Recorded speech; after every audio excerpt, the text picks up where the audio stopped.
So many of us live far from the ground we were raised on.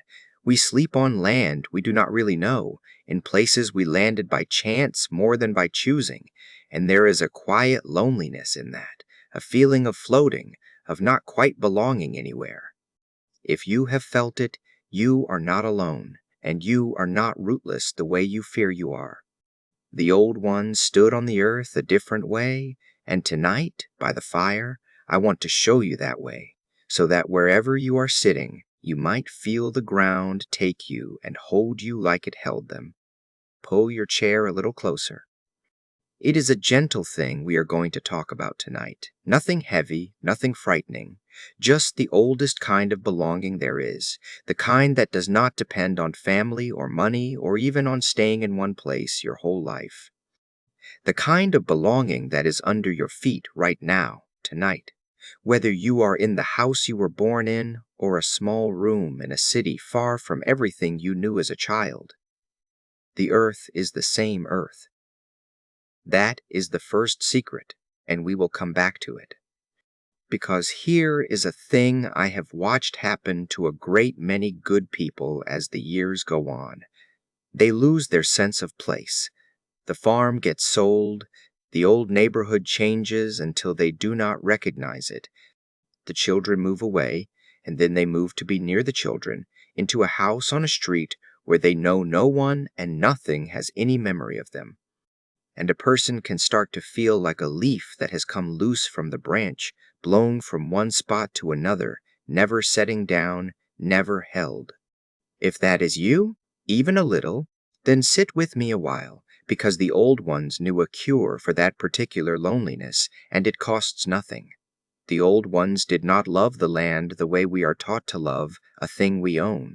That is the heart of it, so let me say it slow. They did not see the land as property, or as scenery, or as a view to be bought and sold and improved.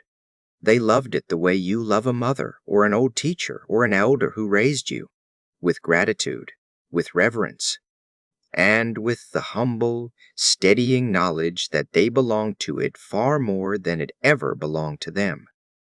Think about the difference in that. When you own a thing, you stand over it. It is beneath you, it is yours, you can do as you please with it, and when it stops pleasing you, you sell it and get another. But when you belong to something, you stand within it. You are held by it. You did not make it, and you cannot replace it, and your job is not to use it up, but to be worthy of it. The old ones did not say, "This land is mine." They said, "I am the land's for a little while." And that one turn of the heart changes everything about how a person stands on the ground. There was a saying among many of the old peoples, told in 100 different tongues, but always meaning the same thing. It went something like this: the land does not belong to us. We belong to the land. We are not its owners.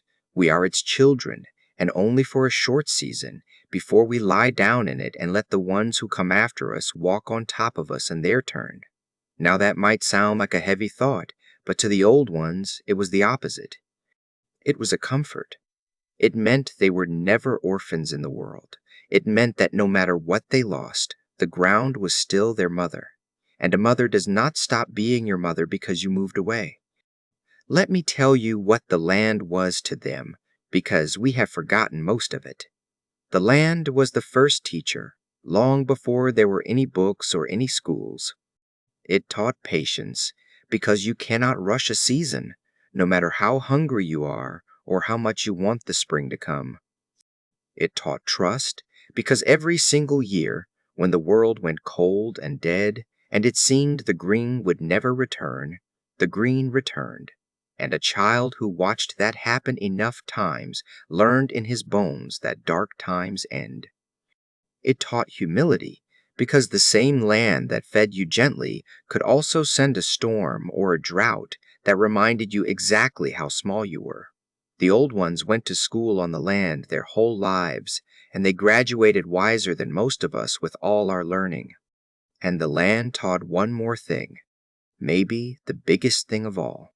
It taught that you are a part of something far larger than yourself, and always have been.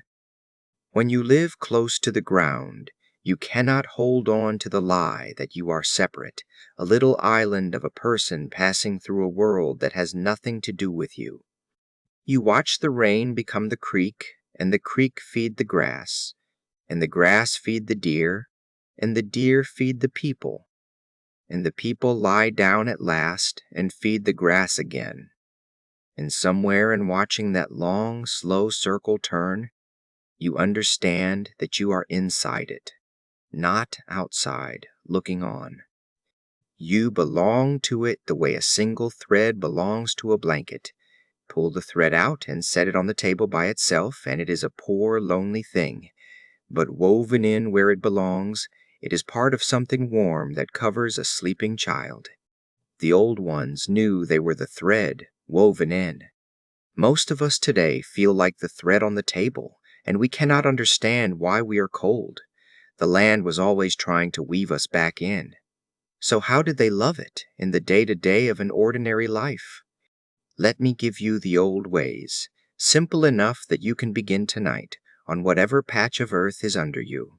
The first old way is the simplest, and it is this: they gave thanks to the ground before they took from it. They did not sit down to eat without thanking the plant that gave itself, the animal that gave itself, the water, the sun, the soil. They did not dig a root or pick a berry without a word of gratitude first.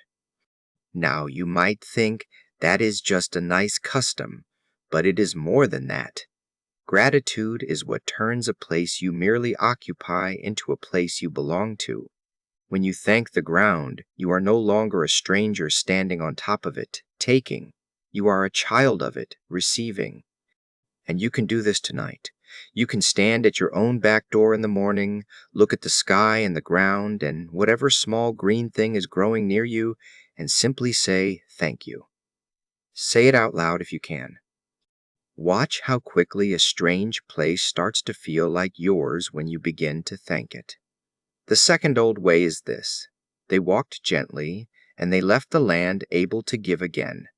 They took only what they needed, never more, because they knew they were not the last people who would ever be hungry here. Loving the land, to the old ones, was not a warm feeling you kept inside. It was a way of walking on the earth, carefully, thoughtfully, like a guest in a house that has been kind to you, a guest who means to be welcomed back. You do not have to farm or hunt to live this way. You can tend the little bit of earth outside your door. You can pick up what does not belong on the ground. You can plant one thing and water it. You can move through the world as someone who leaves it a little better than he found it, and that too is a way of loving the land.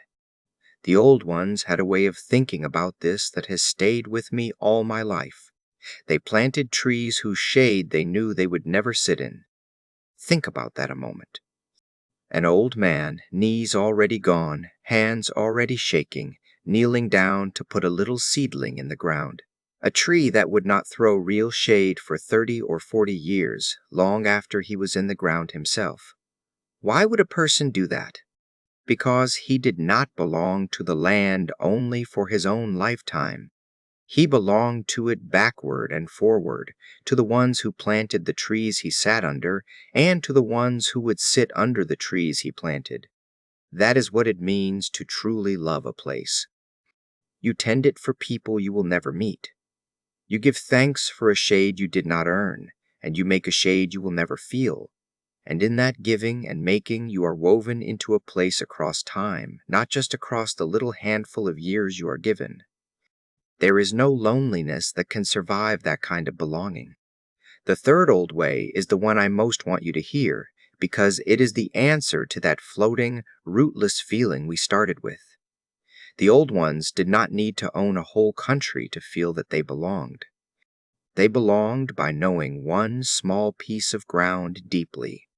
They knew their own valley, their own creek, one particular tree, one hill where the light fell a certain way in the evening.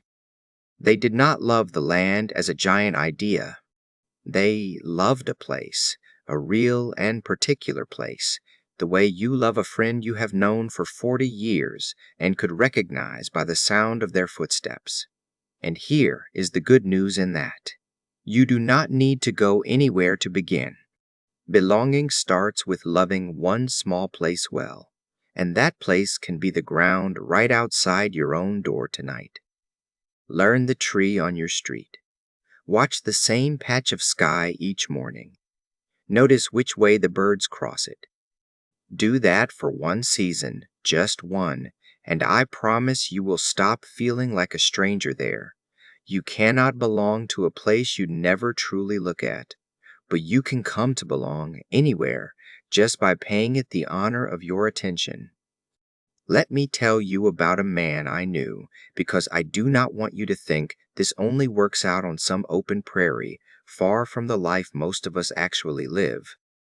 This man had spent his whole life on wide country, and then, when he got old and his wife passed, his children moved him into a small apartment in a city, up on the third floor so they could look after him.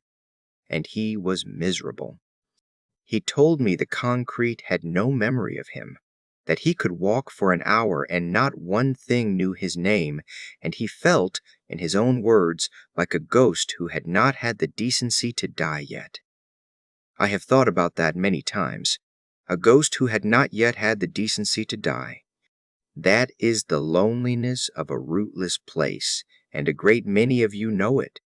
But here is what happened to that man, and it is why I tell you this. There was one tree outside his window, a plain city tree in a square of dirt by the sidewalk, the kind most people never look at twice. And, having nothing else, he began to watch it. He watched it lose its leaves that first fall, and he grieved a little, and he watched it stand bare all winter, and he worried over it in the cold the way you worry over a friend. And then in the spring it came back, green and stubborn and alive, right there in the middle of all that concrete, and something came back to life in him too. He started to know that tree. He knew which branch the birds liked. He knew how the light came through it in the evening. He gave thanks to it in the mornings, quietly, an old man at a third-floor window. And he told me, near the end, that the concrete never did learn his name, but that tree did. And one tree was enough. One small place, known and loved and thanked, was enough to make him belong to the whole earth again.